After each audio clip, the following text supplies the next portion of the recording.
Time to call in some storms. Today we're looking at Njal, the Rune Priest, and the Space Wolf psychic powers.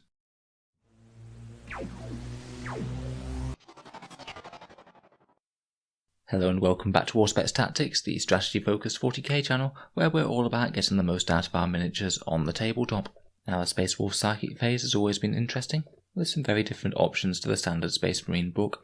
Njal is also a pretty decent and cheap caster for a Chief Librarian, and I've been looking forward to going through him, the Rune Priest, and their options. Today we'll look at both of their datasheets, talk through the Space Wolf psychic discipline, and look at the unique stratagems and relics for the Rune Priest.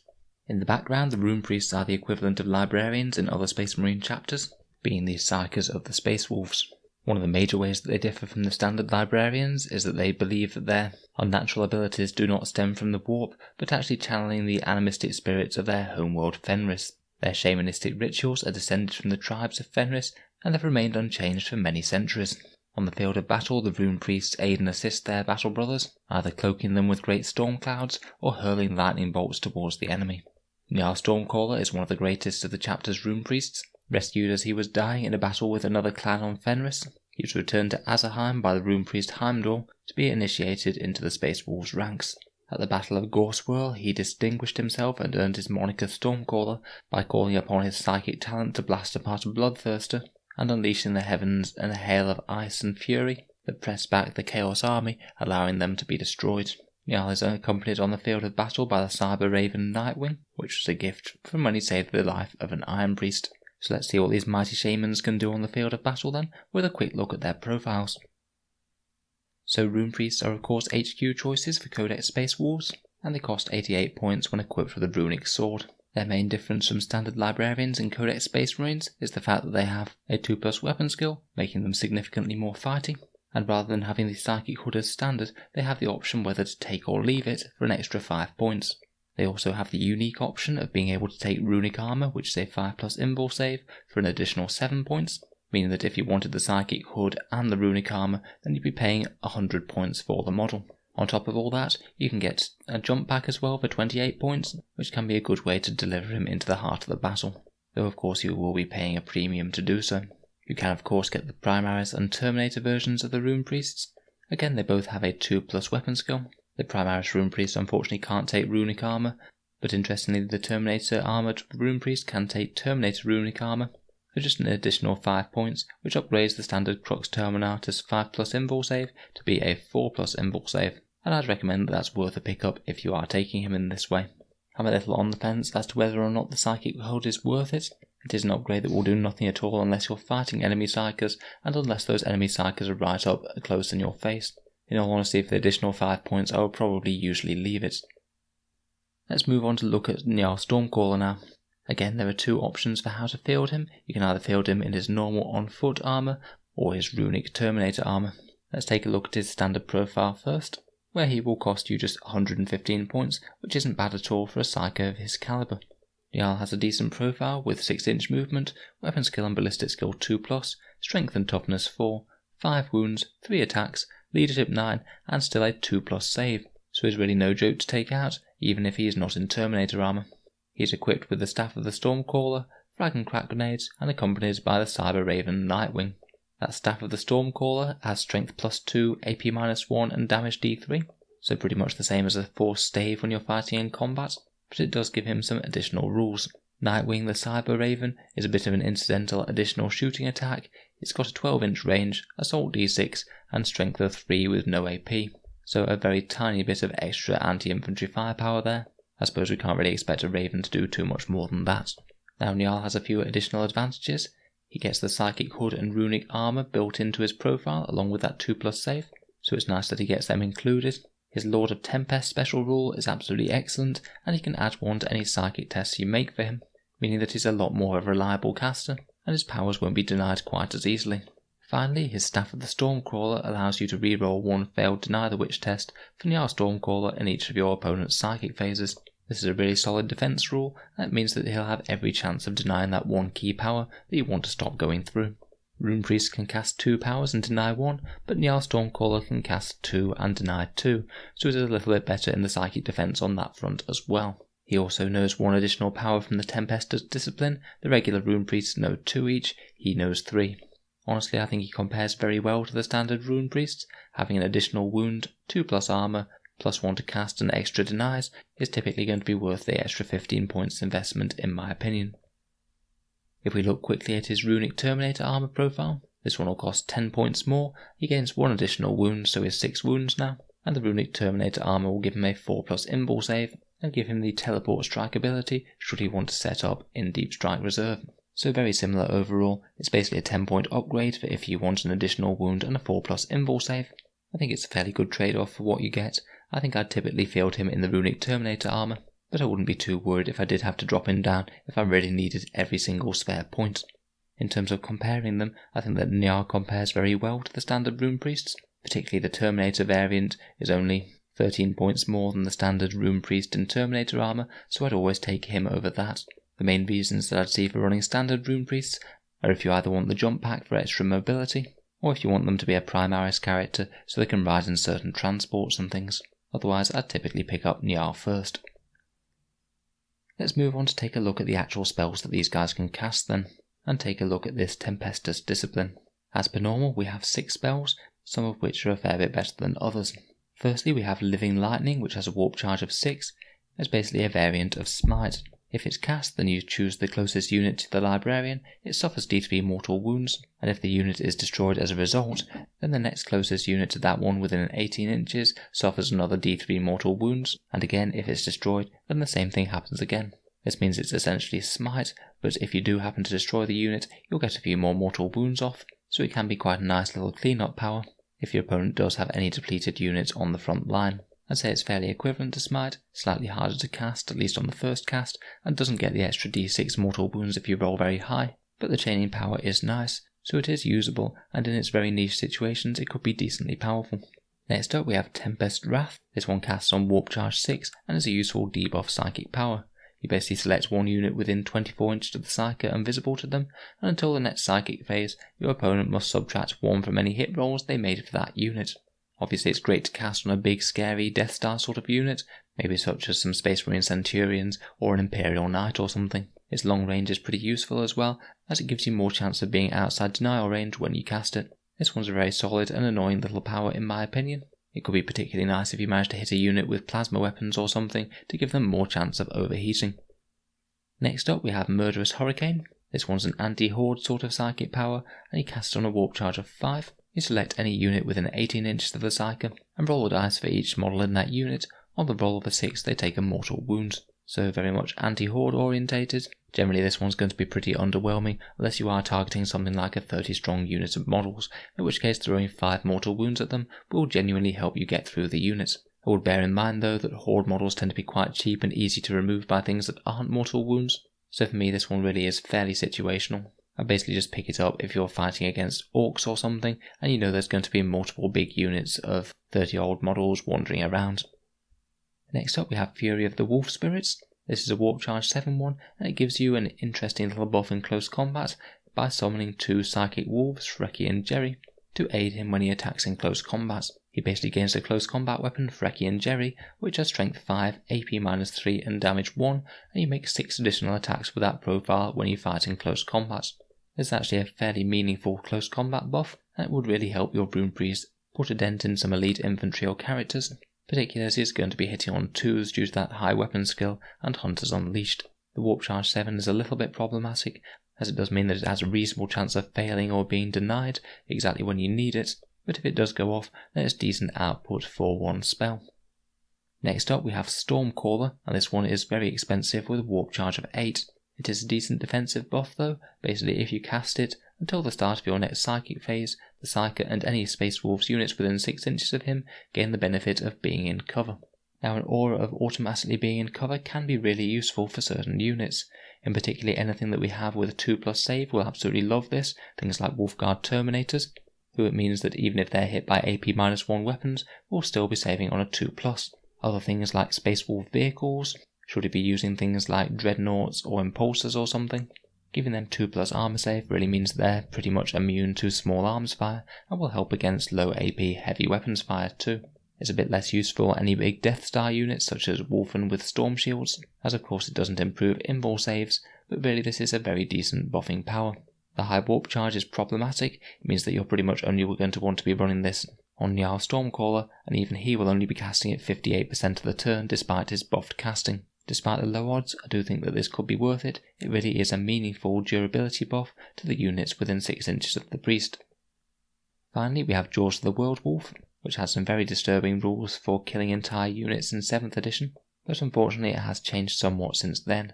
Jaws of the World Wolf has a warp charge value of 7, and it selects an enemy unit within 18 inches of the psyker. You roll a 2d6 and subtract the target's move characteristic, and the target unit suffers the number of mortal wounds equal to the result. So this really is very situational depending on your opponent having slow moving units. On your typical movement value of 6, you'll be only getting 1 mortal wound on average, but this can really swing very high. If you do roll high, you could be doing a ton of mortal wounds, but if you roll low, then it's obviously going to be doing nothing. This is the best pickup if your opponent does have some Terminator armoured characters who are only moving 5 inches, or have some even slower things, such as Rubric Marine Scarab Occult Terminators who only move 4. Against such targets, it does have a fairly reasonable damage output, and it's one of the best places that you can use a command point reroll. Say if you roll a 1 and a 6 for the Jaws of the World Wolf, you could try and fish for something very high, and do a really decent amount of mortal wounds. Overall from the discipline, my favourite are Tempest's Wrath for a nice uncomplicated debuff, Stormcaller when it's used on Njal Stormcaller, who is better at casting it, though I think that every one of them are usable, but the other 4 are a little bit less impressive or a bit more niche. Living Lightning is only really good for a few more mortal wounds, and Smite's usually fine for that. Murderous Hurricane is good only against hordes. The Wolf Spirits are slightly unreliable and do involve throwing the Rune Priest into close combat, which might not be ideal. And the World Wolf one could provide some powerful sniping, or just a ton of mortal wounds, but only against non-vehicle targets that move very slowly. We do of course now have access to the Obscuration discipline from the Phobos Librarian, which I have covered before in the video that I made for the Phobos Librarian, so I won't go over all of them here. Temporal Corridor could be an interesting one for getting some Space Wolf Phobos units really right up the board very quickly. Mind Raid could help regenerate some command points and help you target some enemy characters, and Hallucination has the potential to be able to stack an extra -1 to hit, which could combine with Tempest's Wrath mean that you might be able to put -2 to hit on a unit. It's not the most reliable though, unfortunately. Now let's briefly mention some of the relics and stratagems available to the Rune Priests, and the Rune Priests actually gained 3 interesting relics from the Saga of the Beast book, including a relic Force Sword called Wordbane, which is Strength +1, AP -4 and Damage D3, and it rerolls all wound rolls against the targets.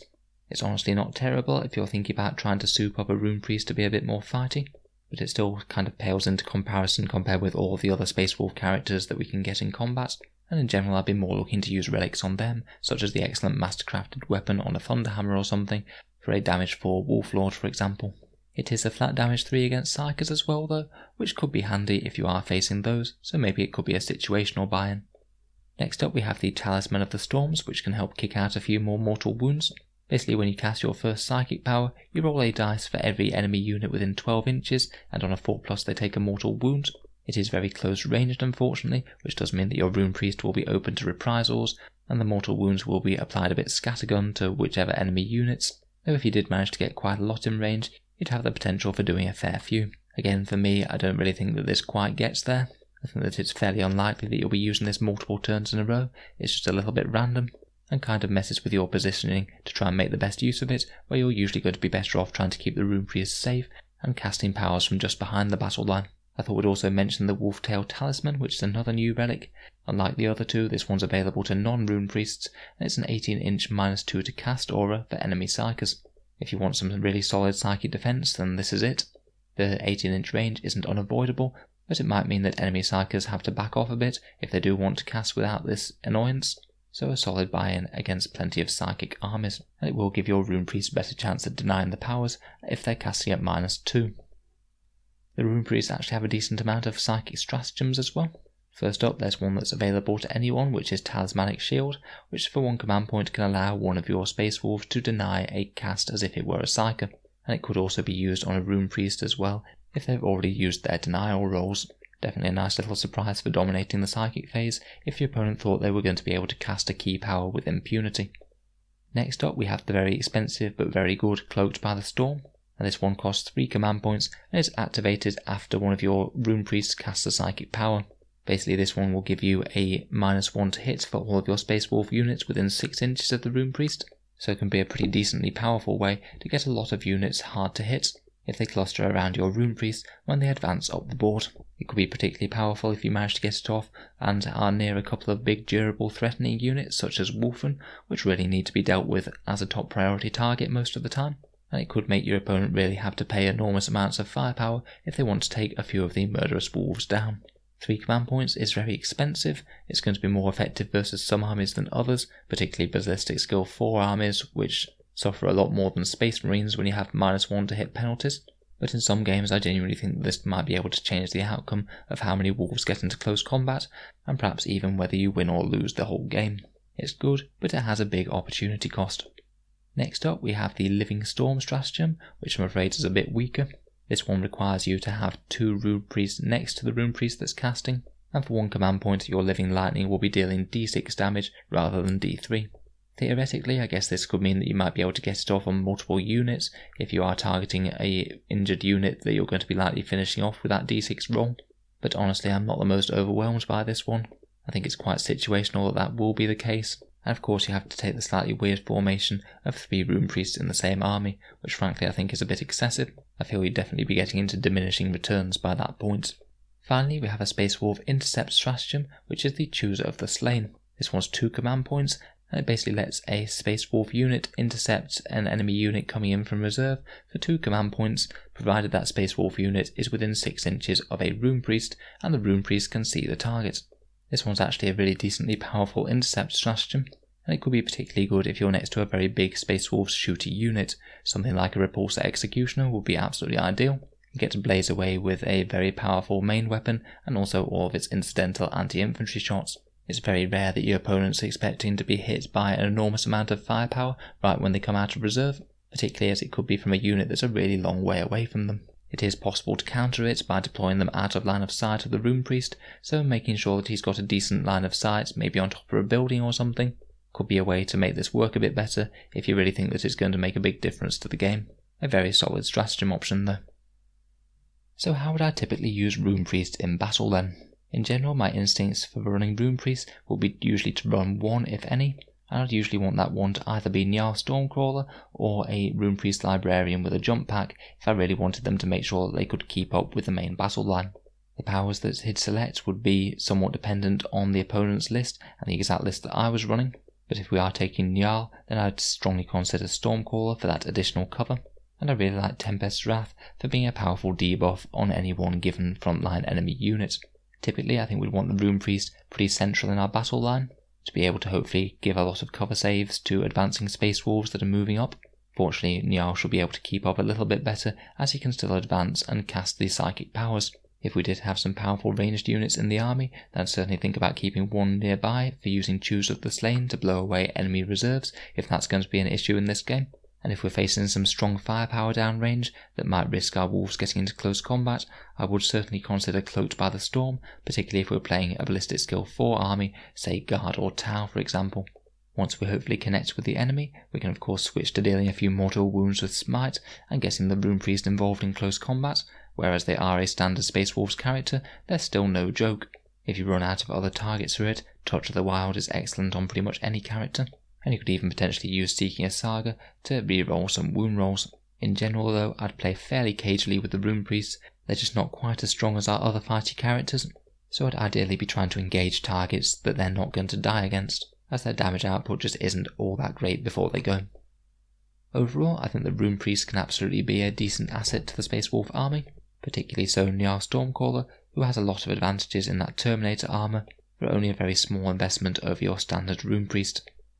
If you've had any experience or there's any combos or synergies that I've missed in this video, please let me know down in the comments below. It'd be great to hear your thoughts.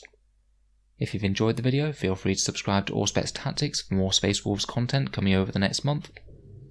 And if you have been enjoying these videos, please consider taking a look at the channel's Patreon page down in the comments below, as well as helping keep these videos coming. There's a few additional rewards, such as being able to see some videos early, voting on new videos to come in the channel, and the occasional prize draw where I post out some free miniatures to one lucky Patreon. The channel's Patreon is what keeps the channel going at the moment, so if you are watching regularly, any support is greatly appreciated. and of course a massive thank you to my current Patreons. In any case, thank you for listening, and I'll hope to see you guys next time.